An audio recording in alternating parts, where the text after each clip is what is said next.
உலகளாவிய போக்குவரத்து துறை மின்மயமாக்கல் மற்றும் செயற்கை நுண்ணறிவு காரணமாக மாறிவரும் சூழலில் கோவை குமரகுரு கல்வி நிறுவனங்கள் மற்றும் சொசைட்டி ஃபார் ஸ்மார்ட் மொபிலிட்டி இணைந்து நடத்தும் கோவையில் ஸ்மார்ட் மொபிலிட்டி சர்வதேச மாநாடு.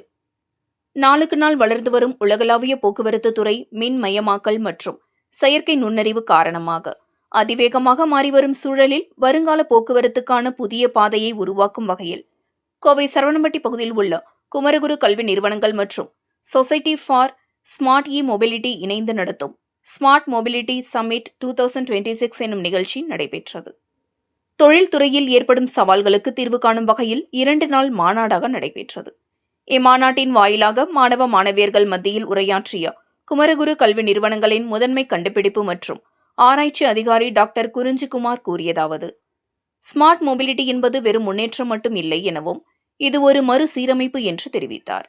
வாகனங்களை சொந்தமாக வைத்திருப்பவர்களை விட அவற்றை பயன்படுத்துவதற்கான அணுகலையே மக்கள் இனி விரும்புவார்கள் எனவும், எதிர்கால வாகனங்கள் வெறும் இயந்திரங்கள் மட்டுமின்றி அவை கணினி மற்றும் தகவல் தொலை தொடர்புகளுடன் ஒருங்கிணைந்த தளமாக மாறும் என்று தெரிவித்தார்.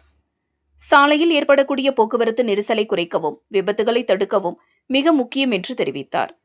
தொடர்ந்து குமரகுரு மின்சார அறிவியல் பள்ளியின் இயக்குநர் டாக்டர் ரமேஷ் பாபு மாநாட்டின் விரிவான திட்டங்களை விளக்கினார்.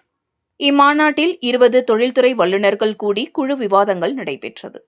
இதில் 180 ஆய்வுக் கட்டுரைகளிலிருந்து தேர்ந்தெடுக்கப்பட்ட 55 சிறந்த கட்டுரைகளின் சமர்ப்பிப்பு இதில் அடங்கியது. இந்தியா பைக் சேலஞ்ச் போட்டியில் பல்வேறு கல்லூரிகளைச் சேர்ந்த 96க்கும் மேற்பட்ட மாணவர்கள் கலந்து கொண்டு தாங்களாகவே வடிவமைத்த மின்சார பைக்குகளை ஓட்டி அதற்கு செயல் விளக்கமும் அளித்தனர் என்பது குறிப்பிடத்தக்கது.